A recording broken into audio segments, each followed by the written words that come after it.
Hello, this is Angelia, and you are listening to or watching the podcast, Why You Do What You Do. The podcast that talks about psychology and human development in order to try and help you figure out why you do what you do. Now, last time we were talking about normative and non-normative influences, and we had covered normative. So now we're going to start on non-normative. Non-normative influences are unusual events that have a major impact on individual lives. So if some random thing happens to you, that's going to have an impact. A lot of times it can be a bad thing, and it could cause trauma, which is going to impact your life. Or sometimes it could be a good thing. Publishers Clearinghouse shows up at my door with a check for $7,000 a week for life. That will be a non-normative influence on my life. A welcome one, but a non-normative one.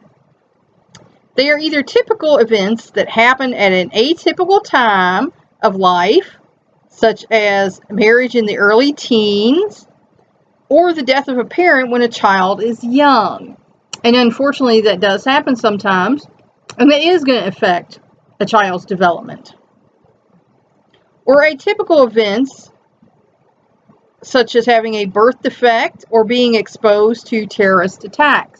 And they did, studies on people that were involved in 9/11. And of course, they all almost had PTSD. And that's going to follow you throughout your life. They actually made a movie, about a boy, how this affected him. So these are things, that are going to influence you. They can also, of course, be happy events, such as winning a scholarship. Perhaps often help create their own non-normative life events, say by applying for a challenging new job or taking up a risky hobby such as skydiving. And some people, they crave that. They crave the unusual, the unique, the thrill-seeking type of people, as they call them. And they want that constantly. Now, I like going places and doing things and having, new experiences. But I'm definitely not a thrill seeker. I'm not trying to jump out on any planes or any stuff like that. And thus participate actively in their own development. And that's what we should do. We should participate actively in our own development. Because your parents are only going to get you so far. Your teachers are only going to get you so far. And then it's up to you, So if you stop developing once you got out of school, that's kind of on you. Because there's so much information, especially nowadays. We have Google. You don't know something, Google it. You want to know how to do something? Google it. So, there's no excuse for us to not really know things anymore. It's like my kids, will say, well, what is that about? And they'll be on there, oh, okay, and they'll tell you. So, always learning, always growing is the way that you become an enriched person, and an enlightened person. If you wish to stay where you were when you were 18 years old, my opinion, that makes you ignorant, but each to their own. Timing of influences, critical or sensitive periods. And we were talking the other day about, sensitive periods in development, and how during formative years, things will hit you harder because you understand more, but you can't do anything about it. Like toddlers are, pretty lucky in the way that they're kind of oblivious. It's all about what's going on in their life. But also they can understand that you're being mean or, whatever's going on. So it can affect them. But a child who understands what's going on and can do nothing about it because they're young, that's going to affect them more than, say a teenager who could walk out or call social services or whatever. They have a little more control over their life.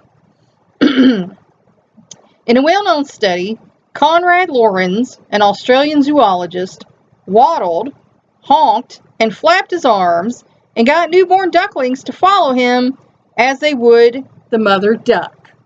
And these ducklings were, without a mother. So, this was something that he did. And there was also another guy who had geese, and had a plane and got the geese to fly with him.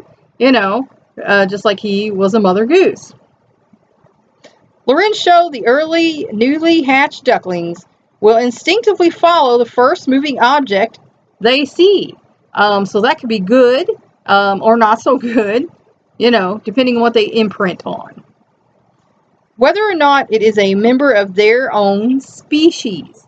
And that's why sometimes on like farms you might have a little duckling and it becomes best buddies with the dog, or the cat or a pig or a horse. I saw a duck riding on a horse's back one time. So, they'll imprint on what they think is giving them, basically love or attention. This phenomenon is called imprinting. And Lorenz believed that it is automatic and irreversible. Usually this instinctive bond is with the mother. But if the natural course of events is disturbed, other attachments, like the one to Lorenz, or none at all, can form.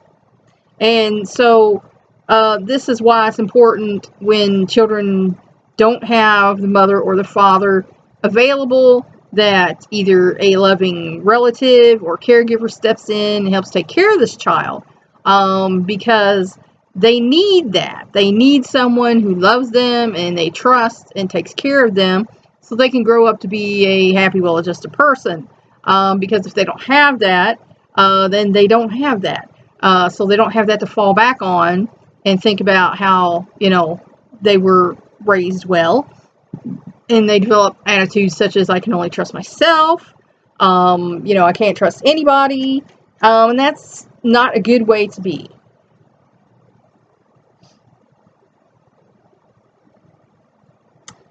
Imprinting in Lorenz is the result of a predisposition towards learning, because children want to learn. They want to have novel experiences. They want to learn everything they can. They're little scientists, and they want to get everything figured out that they can. Somewhere along the way, you can have bad learning experiences, such as, in a public school setting or, whatever. And that can kind of turn you off of learning. But as a baby and a toddler and, into childhood, children want to learn. They just eat it up. They want these experiences. The readiness of an organism's nervous system to acquire certain information during a brief critical period in early life. And that's when, your nervous system, your brain, etc., knows it needs more input. It's, the movie, little, short circuit guy, Johnny Five. But you need more input, and that as a baby. It's like, they're doing all this stuff that I can't do yet. I need to learn, A critical period is a specific time when a given event or its absence has a specific impact on development. So like we talked about earlier about, Victor, about learning to talk. He didn't get that speech input, so he couldn't figure out how to talk. There are critical periods where certain things need to happen in order for you to go further. And if those things don't happen, that is a disability in your life, and that is going to affect your future development. Critical periods are not absolutely fixed. If ducklings' rearing conditions are varied to slow their growth, the usual critical period for imprinting can be lengthened. And that's up to a certain point. Like in the case of Victor, he really couldn't get speech well. He could come up by the time he was a late teenager, he could come up with a few simple word sentences. So even though if there is a lack of care for a child in their younger age, and later on if they're adopted or you get a better caregiver, they can catch up. But if it's catastrophic, then catching up, doesn't really come to a full head, because like the saying goes, old dogs, it's harder for old dogs to learn new tricks. The window of opportunity and its effects may even be reversed. Some scientists now suggest, but may never completely shut. And that's why adults can still learn things. We can learn things, in colleges. We can learn things at jobs. We can learn new languages. Like I talked about me studying, Spanish for years, and I can barely hold a slow conversation because it's harder. Your brain is not as plastic when you get older as it is when you're a kid. Do human beings experience critical periods as ducklings do? Yes, we do. One example occurs during gestation, and that's when you're living inside of your mother's body.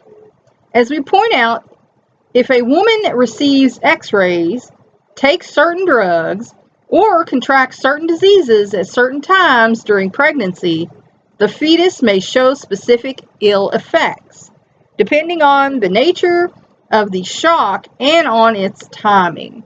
So, women who do drugs or drink alcohol during even late development, that does affect the fetus. A fetus can be born addicted to drugs. When you have fetal alcohol syndrome, the child's brain is actually smaller, and there are physical, things that show this, like the, flat philtrum.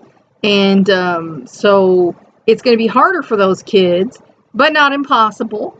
They'll have to play catch up. And, most of the time you can if you have a good person investing time and effort in you. Critical periods also occur early in childhood, like with language and, school. That's why, like I said, they invented Head Start or pre-K, whatever you want to call it, because they realized children's brains are, a little more plastic at these ages, and they can learn these things.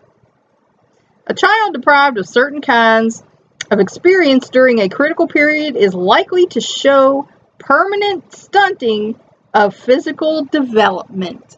Like in the case of Victor, and there was another case of a child called Jeannie that I saw on a show a long time ago, where if they do not get these things in a period of their life where they're supposed to be getting these things, then later on it's really hard for them to acquire these abilities.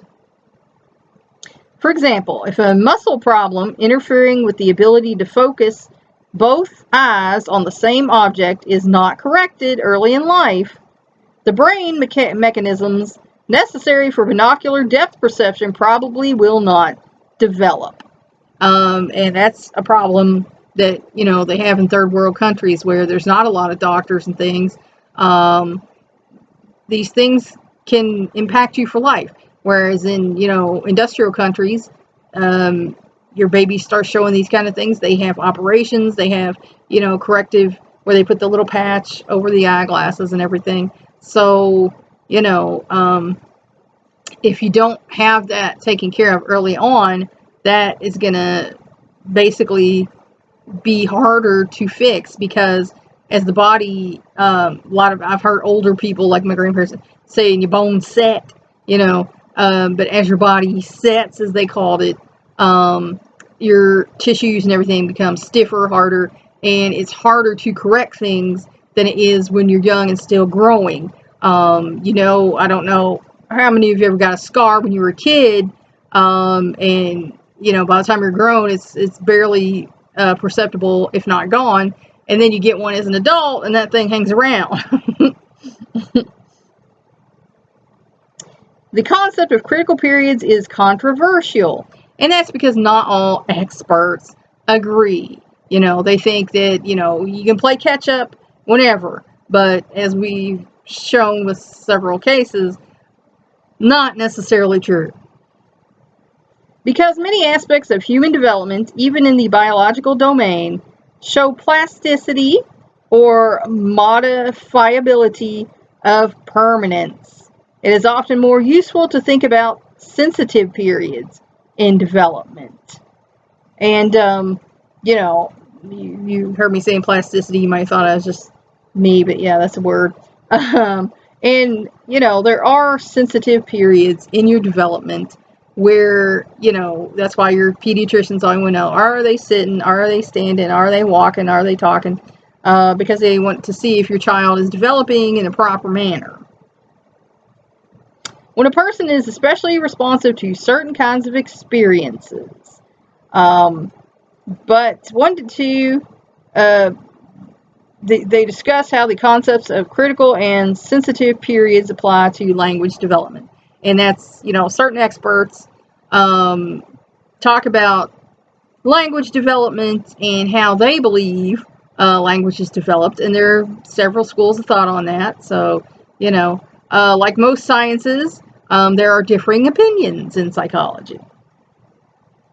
Baltes' lifespan developmental approach. Paul B. Baltes and his colleagues have identified 6 key principles of the lifespan developmental approach, which sum up many of the concepts discussed here. So they came up with, these sections of your lifespan, and we're going to talk about what they are and what they entail. Together, these principles serve as a widely accepted conceptual framework for the study of lifespan development. Development is lifelong. We know that. From the time you're a fetus to the time you pass away, you are growing and developing as a person. Development is a lifelong process of change and the ability to adapt to the situations one selects or in which one finds oneself. Because sometimes we don't select the situations we find ourselves in. It just happens. It's called life. Each period of the lifespan is affected by what happened before. So when you were a baby, when you become a toddler, how that was affects your toddlerhood. And then when you're a young child, what happened when you were a toddler affects that. So it's a cascading, developmental step-by-step process. And this will affect what is to come. Each period has its own unique characteristics and value. None is more or less important than any other. Because if you want to be a fully developed person spiritually, mentally, emotionally, and physically, there are certain things that have to happen to get you there. You just don't poof, wake up one day, hey, I'm now complete. Doesn't work that way. Although it was once widely believed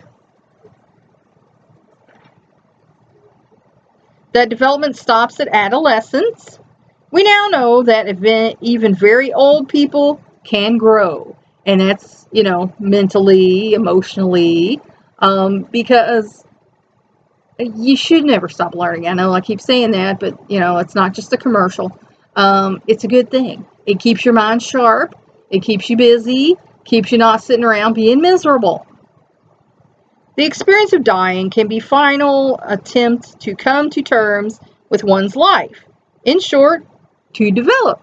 Because if you are a person who believes in an afterlife, then you know that dying is not the end of your life. It's just the end of this stage, and you move on to the next stage. Development involves both gain and loss. Like when you lose your baby teeth to get your bigger teeth. You gain some things, and then you lose some things.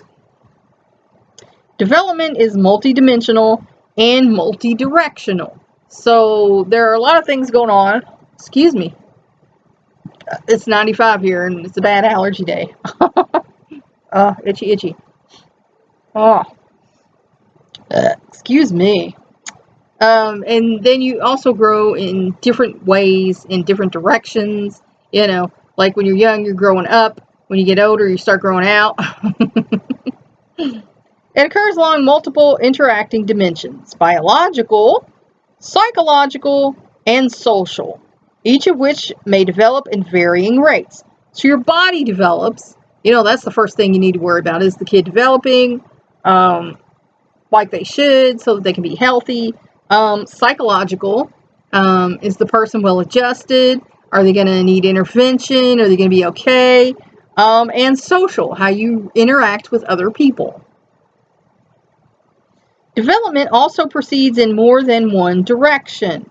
As people gain in one area, they may lose in another, and at the same time. Like we said about, that. Or you can think about women when you go through menopause, you no longer are able to have a child. And when you get older, and if you experience, cognitive decline, that's a change where you're losing, things. So, there's some trade-offs in biological development. Children grow mostly in one direction, up, both in size and abilities. And that's why, like I said, the school and the pediatrician want to know what's going on. Oh my goodness. Oh, excuse me. Itchy nose. Then the balance gradually shifts. Adolescents typically gain in physical abilities but lose their facility in learning language. So see, by the time you're an adolescent, you need to have your language figured out, because you start to lose the plastic ability to learn this language, but you become physically stronger. If you think of teenagers versus little kids, a teenager can, pull up and run around, and do sports in high school that, little kids aren't up for. Some abilities, such as vocabulary, typically continue to increase throughout most of adulthood, unless you have a stroke or that affects your speech center, like me, or, things of that nature. Others, such as the ability to solve unfamiliar problems, may diminish, and some new attributes, such as expertise, may develop in midlife. You become the best at what you do. And there's these people doing all these crazy math problems on social media, and I'm like, I'm not even going to bother, because I don't need to. I'm just going to give myself a headache sitting there trying to figure that out. To me, that's not fun. I do the math I need to do. It was never my best subject. So, but vocabulary and things were. So that's where I tend to focus my learning, is in, learning things that will keep my brain engaged, because I know I already have a deficiency from my stroke. People seek to maximize gains and to minimize losses by learning to manage or compensate for them. So, like I said, I do the math I need to do. So that's me managing one of my, things that I've kind of come down in. When I was in 9th grade, I earned a $10, savings bond for doing this big, long math problem. But now I would probably look at it and say, I'm just not even going to bother. Because it's not something that I'm even interested in attempting.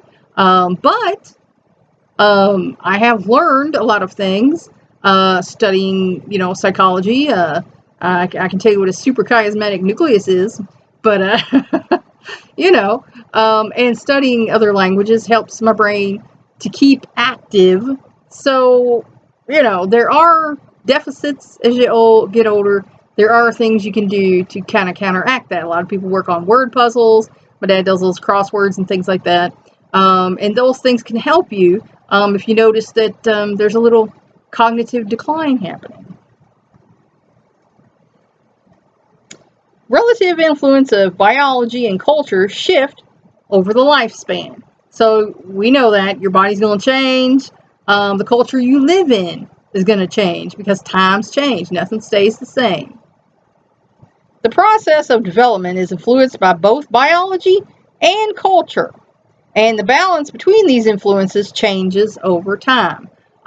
Because when you're young, you're kind of into the culture. You like the culture that you're in, usually when you're young, or you don't and you're trying to improve it.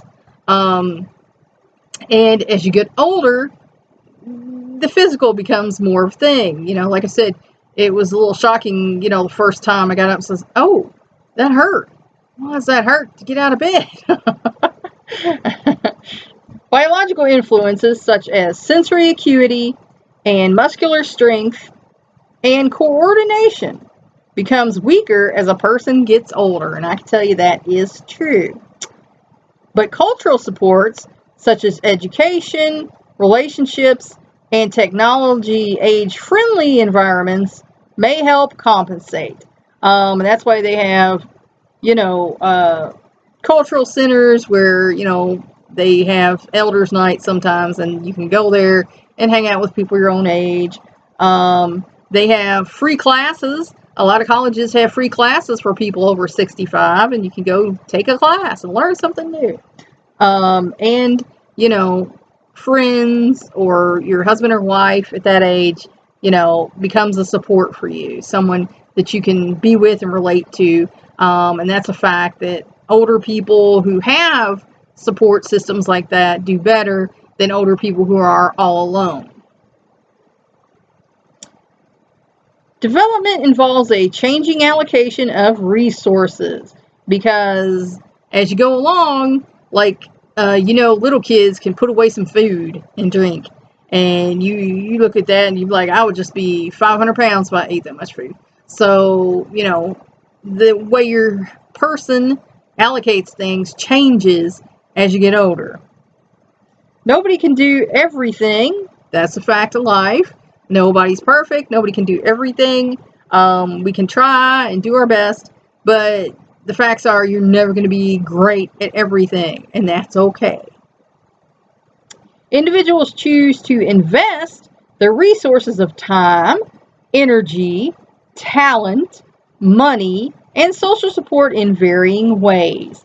So how you spend your time. You might want to do some things and not want to do other things. I don't waste my time doing that, or I want to do that. It's worth the time to me. Energy. I know I only got so much energy today. Like I say, I got about 1 or 2 good hours. After that, I'm wiped out. So, this is what I'm choosing to do with this right here, right now. And, I might get to playing something later on. But I realized that I no longer had the energy to invest in other people's workplaces because I was tired, I was cranky, it hurt me to get up and down out of a chair, it hurt me to pull a file drawer open on a regular basis. So I was to the point where, I'm going to be horribly crippled and end up in a wheelchair if I keep doing things for other people, because they don't have my best interests at heart. They have their bottom line at heart. So I need to do what's right for me so that I don't end up expending my body before it's time. Talent. We all have talents, things we're good at. Money. We all got some, might not have much, but we got some. And social support in varying ways, and how you spend time with friends. I'm not getting a lot of time with friends right now because I gave my car away, because after my heart episode I was having dizzy spells, and that's scary, and I didn't want to wreck my car and hurt myself or anybody else, especially if one of my kids was in the car. So I chose to give the car to my son who needed one. So I'm not getting out like I used to socially. So I still go out occasionally if I'm invited somewhere with friends, and, I go out with my husband. But I used to go out a lot more than I am now, and it is a change. Resources may be used for growth, for example, learning to play an instrument or improving one's skill.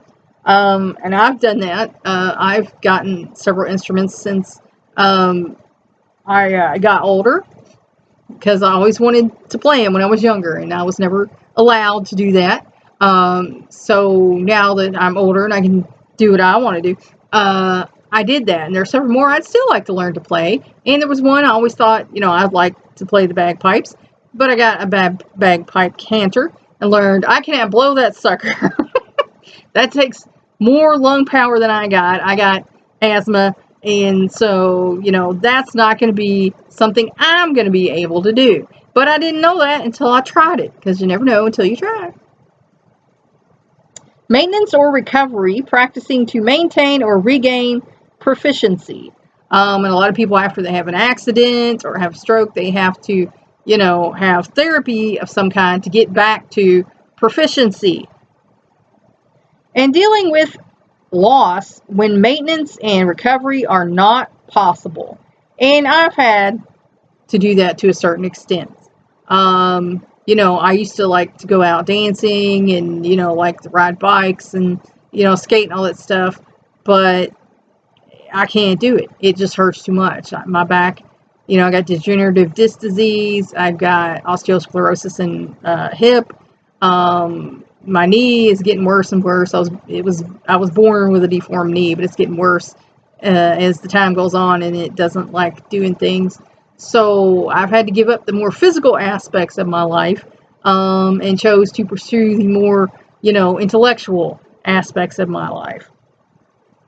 The allocation of resources to these three functions changes throughout life as the total available pool of resources decreases. And that's just going to be a fact of life. As you get older, your pool of resources is going to decrease, because you're not going to be physically where you were when you were younger. You're not going to be mentally where you were when you were younger, or financially, because once you retire, and if you only have Social Security coming in, that's going to be less than it was when you were working and getting a bigger check coming in. So all these things are going to change. And that is all for today. So I hope that has helped you think a little more about why you do what you do. Until next time.